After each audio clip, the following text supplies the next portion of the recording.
호세아서 6장 3절 말씀입니다. 찾으셨습니까? 다 같이 소리내서 읽어봅시다. 시작. 그러므로 우리가 여호와를 알자. 힘써 여호와를 알자. 그의 나타나심은 새벽빛같이 어김없나니 비와 같이 땅을 적시는 늦은 비와 같이 우리에게 임하시리라 하니라. 아멘. 우리가 하나님 말씀 하나 더 찾아볼까요? 사도행전 17장 27절, 28절 말씀입니다. 소리내서 한번 다 같이 17장, 28, 29절 시작. 이는 하나님을 도도 못하게 연하게 하려 하시기로되 그는 우리 각 사람에게서 멀리 계시지 아니하도다. 우리가 그를 힘입어 살며 기도하며 듣지 않느니라. 너희 시인 중 어떤 사람들의 말과 우리가 그의 소생이라 이요. 사도행전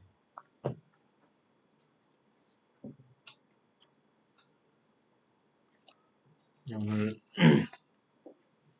17장 제목이 오늘 말씀은 하나님 아는 것이 나를 아는 것입니다. 하나님을 아는 것이 나를 아는 것이다.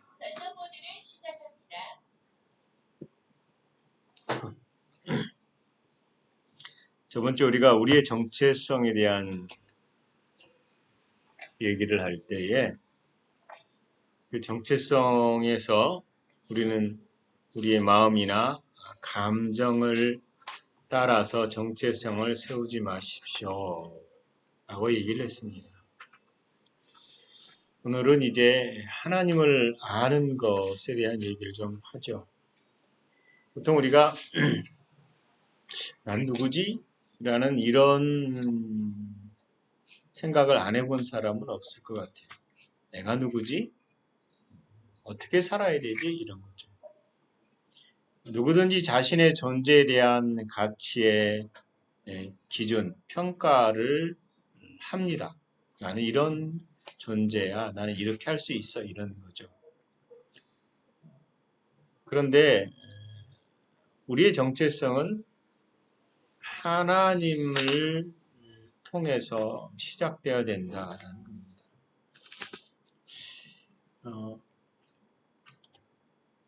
믿지 않는 사람들은 특징 중에 하나가 이제 우리나라는 족보를 좀 따져요.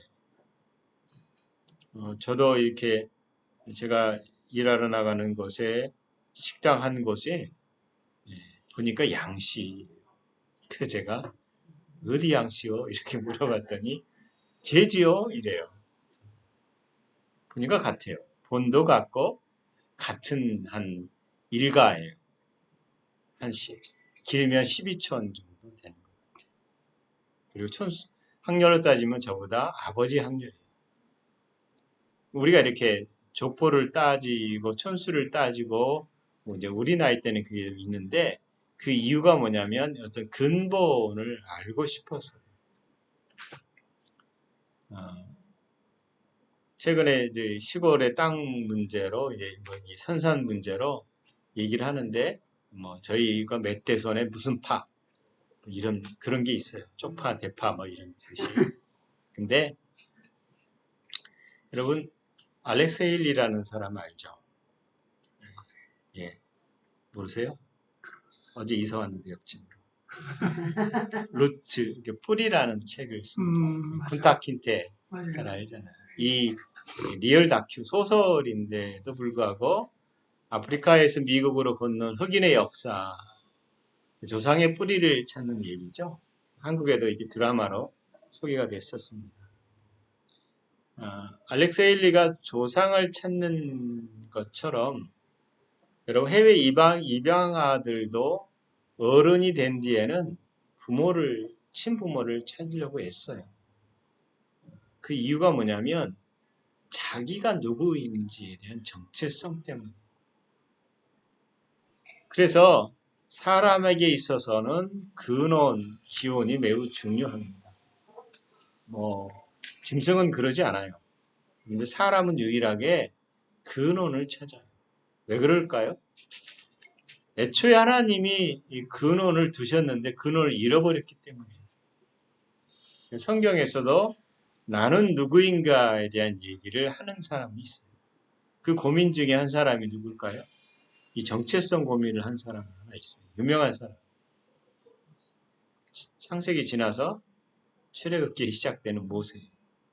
생각해 보세요. 모세가 나일강으로 버려졌잖아요.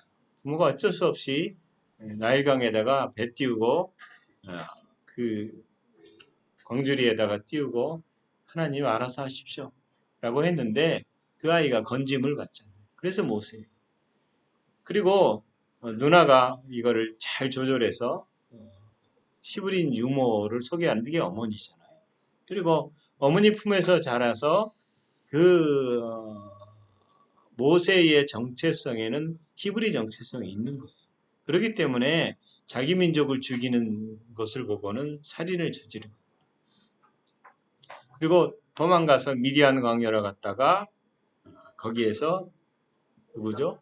이드로의 딸을 만나서 결혼하고 몇 년 살아요? 40년 살. 그럼 6.25가 아니라 일제 36년이 한국에 미친 문화적 영향력, 정신적 영향력은 저희 시절에 어릴 때 승이 일본 말 많이 썼잖아요. 덴푸라, 벤또 이런 말들. 예. 지금은 이제 잘 안 쓰지만 그게 시간이 지나야 잊혀지는 거죠. 그러니까 40년이 지난 세월에서 이 모세는 아마 자기가 생활했던 40년의 궁중 생활이죠. 그리고 히브리적인 생활 이런 사고들도 많이 잊어버렸을 것 같아요. 그래서 이제 80면 우리나라의 조선시대의 그 사람들의 수명이 몇 세 같아요? 네, 그 정도 30세 정도. 80이면 벌써 죽었어야 돼요. 근데 이제 죽음을 앞두고 죽음을 준비하는 나이에 갑자기 하나님이 그를 방문하는 거죠. 그리고 방문해서 어떻게 해요? 모세야 이렇게 여러분 내 이름을 아는 어떤 존재라는 것은 굉장히 놀랄 일입니다. 이걸 이용하는 것이 정명석이거든요. 그래서 김경천 목사님이 부총재로 있다가 나왔는데 하나님에 대한 것 그리고 자기 신앙생활 고민하고 있는데 젊은 그 제이메스가 그렇게 내가 너를 봤다 이렇게 얘기하는 바람에 빠진 거예요. 근데 전혀 모르는 떨기나무 속에서 앞에서 음성을 부르요. 모세야, 모세야. 그리고 놀래서 그 앞에 엎드리잖아요. 근데 그 모세 앞에서 하나님이 출애굽기 3장 6절에 나는 내 조상의 하나님이니 이렇게. 내 조상의 하나님이니 아브라함의 하나님, 이삭의 하나님, 야곱의 하나님이니라. 여러분 왜 이렇게 모세에게 이런 얘기를 했을까요? 모세는 교육을 받아서 이걸 알고 있어요. 우리 조상이 믿던 신에 대해서. 그리고 모세는 물론 주변에 많은 신들을 목격했어요. 살아있는 신이 아니라 신이라고 말하는 사람들이 지칭하는 신들. 그런데 이 신은 음성은 들리는데 보이지 않는데 우리 조상이 말했던 그 신이다 라고 얘기하는 거예요. 모세가 이제 엎드려가지고 이게 뭔 소리요? 라고 할 때에 그의 미래에 대해서 자세히 얘기하죠. 그리고 내가 약속한 것에 대해서 얘기하세요. 그분이. 그리고 나서 어떻게 하라고 얘기하는 거예요. 그런 말을 들었을 때 모세가 그래요? 갑시다. 당장 가서 그냥 이럴 수 있을까요? 자기 환경, 자기 처지를 보니까 바로 얘기하는 말이 내가 누구이기에 바로에 가며 이스라엘 자손을 애굽에서 인도하여 내겠습니까? 나는 그럴 수 없습니다. 나의 처지, 나의 상황, 나의 환경으로서는 아니 내가 그걸 어떻게 감당해요? 말도 안 돼요. 라고 말하는 것입니다. 그럼에도 불구하고 하나님은 그에게 계속해서 가라고. 모세는 다른 사람을 보내세요. 난 할 수 없어요. 나는 할 수 없어요. 라고 말하지만 하나님은 모세에 대해서 정확하게 알고 계시고 하나님에 대해서 자신에 대해서 정확하게 알고 있어요. 모세의 진정한 정체성, 능력과 인간적인 약점들을 다 파악하고 있다라는 거죠. 그래서 그가 이스라엘을 구원할 리더라는 것도 충분히 아셨어요. 하나님은 그에게 보내가라는 거죠. 그때 모세가 이제 그렇게 자꾸 얘기하니까 결국 뭐라고 얘기해요? Who are you? Who are you? 당신은 누굽니까? 그 얘기해요. 나는 스스로 있는 자다. 이 말의 뉘앙스는 오늘 다룰 수는 없을 것 같아요. 그런데 나는 스스로 있는 자다. 이렇게 자기를 얘기하세요. 모세는 감당할 수 없는 일들을 받았지만 하나님은 그가 감당할 거라고 아셨어요. 그리고 모세는 결국 수십 년간 자신의 일부처럼 여겼던 목자의 지팡이를 들고 자기가 태어난 나라로 돌아갑니다. 그리고 노예를 건져내고 200만에 넘는 사람들을 끌고 나와요. 여러분 엄청난 숫자잖아요. 200만 정도. 그리고 모세는 생각했을 것 같아. 처음에는 사흘이면 되겠지. 사흘이면 되겠지. 근데 몇 년 걸려요? 40년. 사흘이면 먹을 거 싸가지고 사흘은 견딜 수 있는데 1년, 2년은 못 견뎌요. 말도 안 되는 일입니다. 그래서 모세의 진짜 정체성을 아는 이가 누구인가? 모세 자신인가? 하나님인가? 이 말은요, 나를 아는 분이 누구인가? 나를 가장 잘 아는 분은 누구인가? 나를 가장 잘 아는 이가 하나님인가? 혹은 나와 친한 친구인가? 가족인가? 여러분,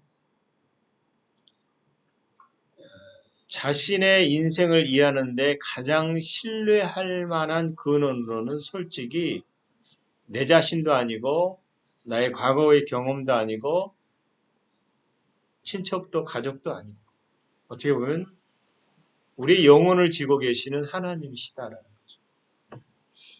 하나님이 우리의 정체성과 관련해서 절대적으로 신뢰할 만한 분이세요. 그 전제가 뭘까요?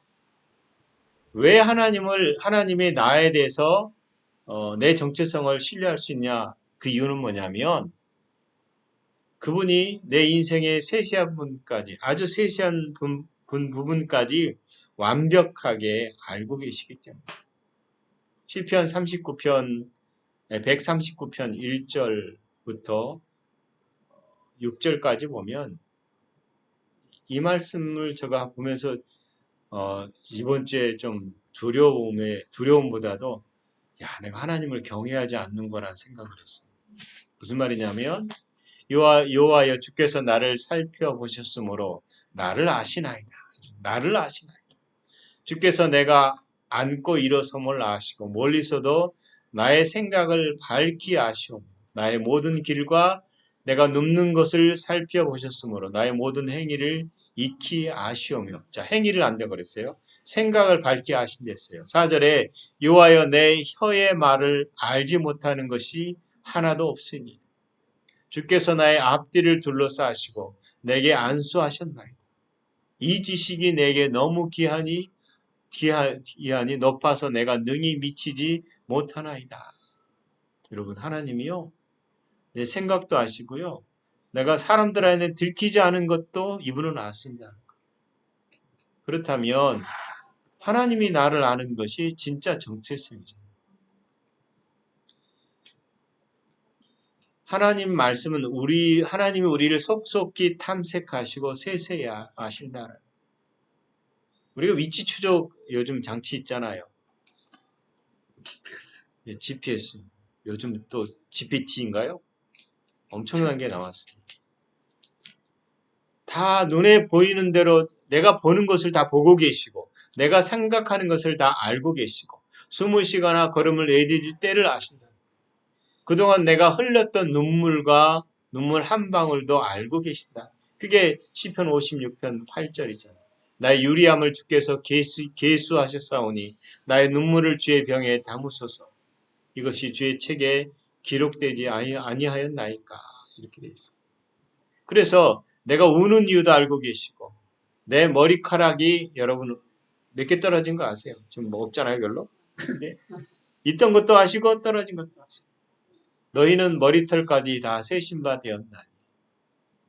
우리는 어떤 사람은 참 한심하시다. 하나님 그것도 하고 계세요? 이럴지도 모르지만 그렇게 전능하신 거예요. 그래서 하나님은 영혼부터 영혼까지 세시는데 아무런 어려움이 없으시다라는. 시편 90편 2절에 보면 산이 생기기 전 땅과 세계도 주께 조성하기 전 곧 영혼부터 영혼까지 주는 하나님이십니다. 그래서 하나님이 우리가 미처 생각하기 전에 우리가 무슨 생각을 할지도 아시고 입으로 내뱉기 전에 무슨 말을 할지도 아신다. 얼마나 놀라워. 두렵기도 하고 안심하기도 하는 것이에요. 하나님께서 예레미야 17장 10절에 보면 나 여호와는 심장을 살피며 폐부를 시험하고 각각 그 행위와 그 행실대로 보응하나니 이렇게 돼 있어요. 이 말이 뭐냐면 나 여호와는 하나님은 마음을 살피고 생각을 시험해서 각 사람을 그의 행동에 따라서 그의 행위에 따라서 열매에 보상하신다라는 거예요. 여러분 무당한테 가면 혹은 전쟁한테 가면 사람들이 뿅 가는 이유가 맞추니까 뿅 가잖아요. 와 신령하다. 근데 그보다 큰 신 하나님이 다 하신다는데 그거는 왜 뿅 안 가요? 좀 뿅 좀 가시지. 얼마나 놀라운 분이세요. 하나님은요 하루가 천년 같고 천년이 하루 같다. 이 한 가지를 잊지 말라 이렇게 말씀하셨어요. 이 말의 의미는 수천 년이 지나 내가 어디에 있을지를 말씀해 주실 분이다. 그분은 시간을 초월하시며 시간 안에 계세요. 그분은 모든 말을 듣고 계시고 내가 인터넷 검색한 것도 알고 계시고 문자도 다 보시고 내가 하는 모든 일을 다 알고 계시고 주관하신다. 그래서 시편 33편 15절에 그는 그들 모두의 마음을 지으시며 그들의 하는 일들을 굽어 살피시는 이로다라고 되어 있습니다. 그래서 하나님이 하시는 우리의 행위를 모르실 리가 없다라는 거예요. 감사한 것은 알면서도 참으시는 분이세요. 못된 짓 해도 참으시잖아요. 착한 일만 우리는 내세우는데 못된 일을 해도 참으시고 기다리신다. 그래서 우리가 그럼에도 불구하고 하나님 우리에게 자유의지를 주시고 우리가 자발적으로 하나님께 순종하기를 원하셨다. 순종하지 않으셔도 허용하세요. 그리고 돌아오기를 원하세요. 우리는 순종 안 하면 서로 바락 지르잖아요. 근데 그분은 소리는 바락 지르지 않고 기다리시고 참으시고 그 결과에 대한 책임도 물으세요. 그분은 우리를 지으신 분이세요. 시편 100편 3절에 여호와 우리 하나님이신 줄 너희가 알지어다. 그는 우리를 지으시니요 우리는 그의 것이라. 그의 백성이요 그의 기르시는 양이로다. 그리고요 그분 하나님은 우리를 예수 그리스도를 통해서 또한 우리를 죄에서 속량하시고 사셨어요. 저번 주에 제가 읽은 말씀 이사야 43편 1절 두려워 말라 내가 너를 구속하였고 내가 너를 지명하여 불렀나니 너는 내 것이라. 고린도전서 6장 19절 20절 보면 너희 몸은 너희가 하나님께로 받은 바 너희 가운데 계신 성령의 전인 줄을 알지 못하느냐. 너희는 너희 자신의 것이 아니라 값으로 사신 것이 되었으니 그런즉 너희 몸으로 하나님께 영광을 돌리라 이렇게 되어 있습니다. 하나님이 우리의 영혼육을 다 구속하셨다라는 거예요. 그런 의미에서 우리는 몸이 건강할 이유가 있는 거예요. 값을 치르고 사셨다라는 말은 소유권만이 아니라 속량에 의한 이게 이제 제가 아내에게 저한테 한 말이에요. 속량의 의미가 있다. 우리는 죄에서 자유케 됐어요. 우리는 그분의 소유예요. 우주를 지으시고 지구를 지으신 분이 하나님이시고 그분은 만물의 주인이세요. 그래서 땅과 거기에 충만한 것과 세계와 그 가운데 사는 자들은 다 여호와의 것이로다. 그래서 땅도 하나님 것이요 이 땅에 있는 모든 식물과 동물도 하나님 것이고 우리도 하나님 것이에요. 그렇기 때문에 내 몸, 내 권리, 내 선택 이렇게 외쳐대지만 그것을 합리화하려고 하지만 성경은 그게 거짓말이다라고 말하는 거예요. 네 권리가 어디 있느냐, 네 선택이 어디 있느냐, 네 권리가 무엇이냐. 그것은 내가 너를 지었기 때문에 내 안에서 그것이 가능하다라고 말하는 겁니다. 우리가 하나님을 떠나서는 존재할 수 없는 것이죠. 그래서 하나님은 우리에 대한 궁극적인 권한을 갖고 계십니다. 하나님보다 더 높은 권한을 가지신 분은 없다라는 거예요. 시편 103편 19절에 여호와께서 그의 보좌를 하늘에 세우시고 그의 왕권으로 만유를 다스리는도다라고 되어 있습니다. 성부 하나님은 그리스도에 대해서 만물을 그의 발 아래 복종하게 하시고 그를 만물 위의 교회의 머리로 삼으셨느니라 라고 되어 있습니다. 그래서 우리의 머리는 예수 그리스도입니다. 예수님은 역시 하늘과 땅의 모든 권세를 내게 주셨으니 라고 예수님이 자신에 대해서 말씀했어요. 더 놀라운 사실은 그 하늘과 땅의 모든 권세를 누구에게 줬어요? 교회에게 줬다. 여러분 그러면 그런 하나님 천지를 이루신 하나님께 이사야 45장 9절에 질그릇 조각 중 한 조각이 같은 자기를 지으신 이와 더불어 다툴진대 화 있으신자 그랬어요. 진흙이 토기장이에게 너는 무엇을 만드느냐 또는 내가 만든 것이 그 손이 없다 말할 수 있겠느냐.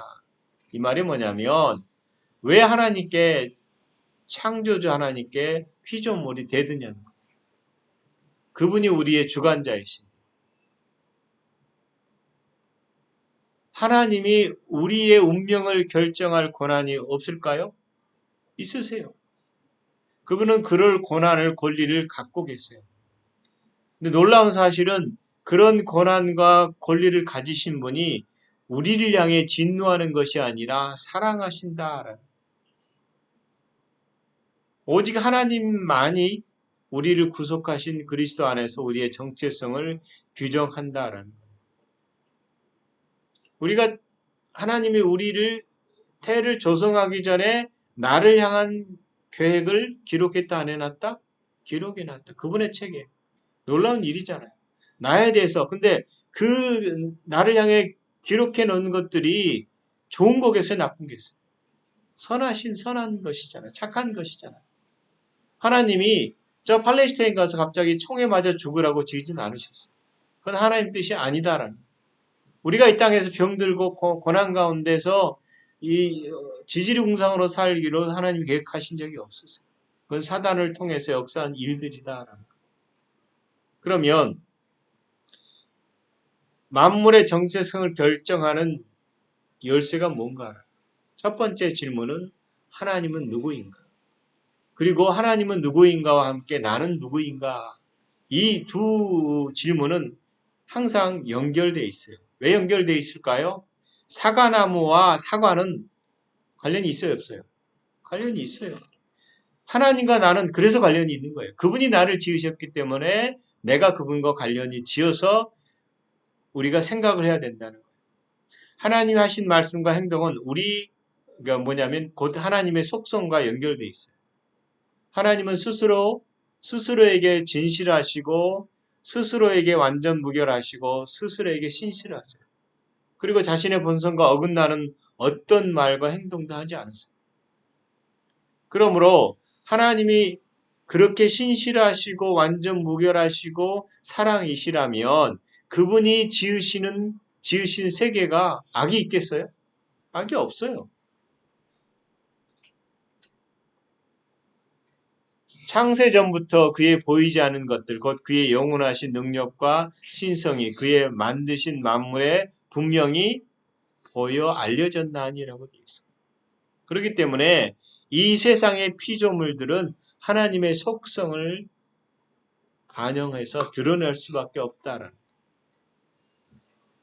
그래서 우리의 정체성과 존재는 오직 그분 안에서만 온전히 이해될 수 있습니다. 이해할 수 있습니다. 오늘 읽은 말씀에 우리가 그를 힘입어, 그죠? 그가 누구예요? 예수 그리스도를 힘입어서 살며 기동하며 존재하느니라. 존재하느니라.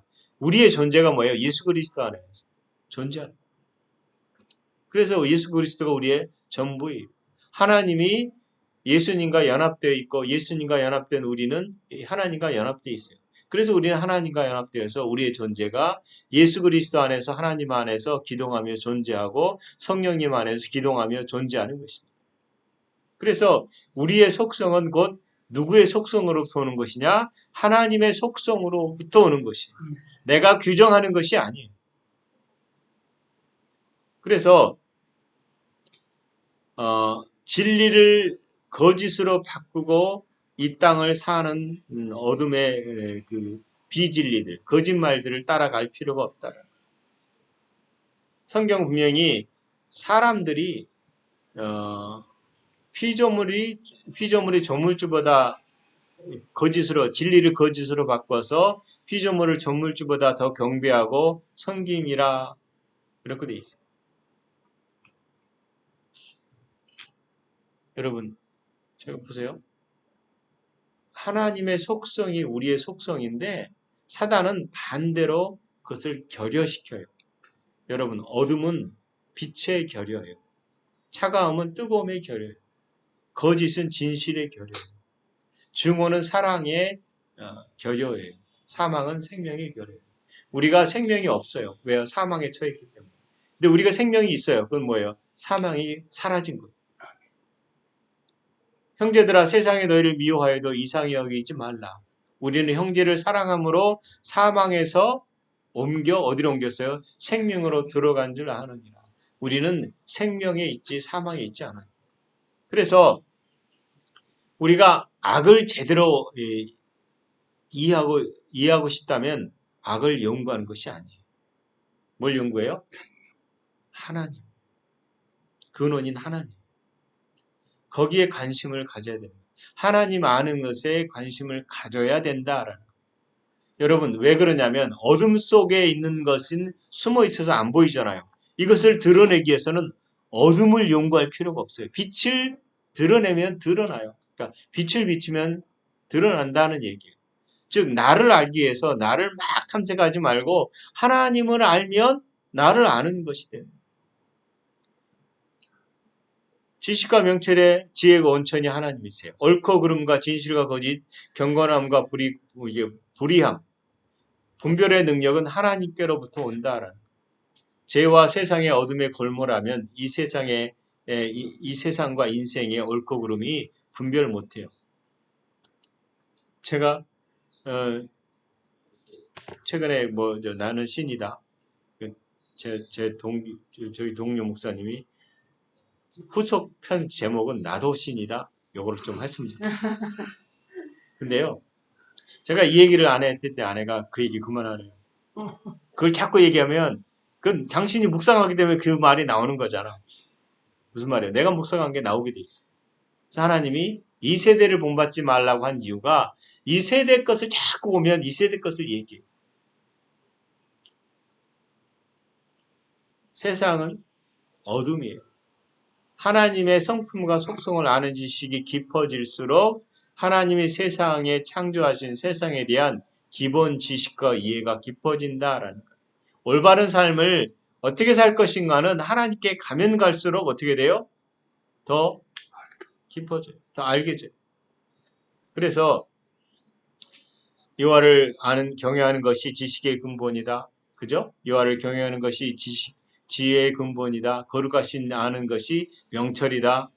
그래서 여호와는 지혜를 주시고 지식과 명철을 그 입에서 난 내심이며라고 되어 있어요. 지혜로도 못하고 명철로도 못하고 모략으로도 여호와를 당하지 못하느니라라고 되어 있어요. 그 안에 지혜와 지식이 모든 보화가 어디에 감춰져 있다고 예수 그리스도 안에서. 그래서 우리가 어디를 향해야 되느냐라고 말할 때 여러분 결국은 하나님을 향하는 거예요. 나를 알고 싶으면 하나님을 향하는 거예요. 모세가 이런 점에서 하나님의 이름을 물어봤다는 것은 어떻게 보면 굉장히 지혜로운 거예요. 당신이 누구입니까? 라고 말하는 거죠. 나는 스스로 있는 자다. 나는 존재한다. 라는 거예요. 나는 스스로 있는 자다. 라는 말을 그 이름을 들으면 들을수록 그분 앞에 나아갈수록 우리의 인생에 어떻게 내가 결정하고 살아야 될지에 대한 생각이 들어요. 제가 오늘 아침에 그 생각을 했어요. 하나님 참 감사합니다. 제가 하나님을 제대로 알지도 못하고 너무나 부족한 가운데서 일찍이 막 거창한 목회를 하려고 꿈을 꾸기도 했거든요. 했다고 하는 것이 엄청나게 무섭더라고요. 잘못 가르쳤을 거 아니에요. 많은 사람을 어둠으로 그냥 내버려 두고 이게 진짜야라고 얘기했을 거 아니에요. 그래서 감사합니다. 그 다음에 또 하나 생각한 게 그러면 내가 왜 큰 것을 이게 좀 대단한 목회를 하고 싶었지라고 했을 때 거기엔 하나님의 뜻은 하나도 없어요. 제 뜻만 있더라고요. 그것은 굉장히 안 좋은 거더라고요. 무섭더라고요. 그래서 나를 아는 것이 정말 하나님을 아는 것이 나를 아는 것이고 아멘. 여러분 그 안에 신성의 모든 충만이 육체로 거하시고라고 되어 있습니다. 예수 그리스도 안에서 하나님을 아는 지식이 자랄수록 결국 나를 아는 지식도 자란다는 사실입니다. 여러분 하나님을 아시기 바랍니다. 힘써 아시기를 바랍니다. 오늘 말씀에 아멘. 말하는 것처럼 힘써 알자, 여호와를 힘써 알자라고 말합니다. 그것을 오늘 에베소서에 나오는 말씀 우리가 늘 기도했잖아요. 에베소서 1장 16, 17, 18절에 있는 말씀의 기도처럼 우리가 지혜와 계시형을 주셔서 하나님을 알게 해주십시오. 하나님을 알게 해주십시오. 아버지가 누구십니까? 그걸 묵상하셔서 아버지를 알므로 여러분이 아는, 여러분이 누군지를 아는 한 주간 되시기를 예수 그리스도 이름으로 축원합니다. 아멘. 기도하겠습니다. 우리가 여호와를 알자, 힘써 여호와를 알자라고 말을 합니다. 우리가 아버지를 주목하지 않으면 성령께 우리의 삶을 의탁하지 않으면 성령님이 우리를 인도하시지 않으면 우리가 아버지를 알 수 없습니다. 우리가 아버지의 말씀을 묵상하고 고백하고 그 안에 거함으로 말미암아 참된 내 아버지를 알고 나를 지으신 아버지께서 내게 말씀하는 바를 알고 이 땅에서 아버지처럼 생각하고 아버지처럼 보고 아버지처럼 말하며 사는 저희들 되게 하시옵소서. 항상 우리 가운데서 그렇게 역사하시는 아버지의 사랑에 감사를 드립니다. 그리스도 안에서 우리는 부족함이 없고 그 뿌리에서 올라오는 모든 진액을 받는 포도나무의 가지처럼 살게 하시니 감사합니다. 아버지 영광 받으시옵소서. 예수님 이름으로 기도합니다. 아멘.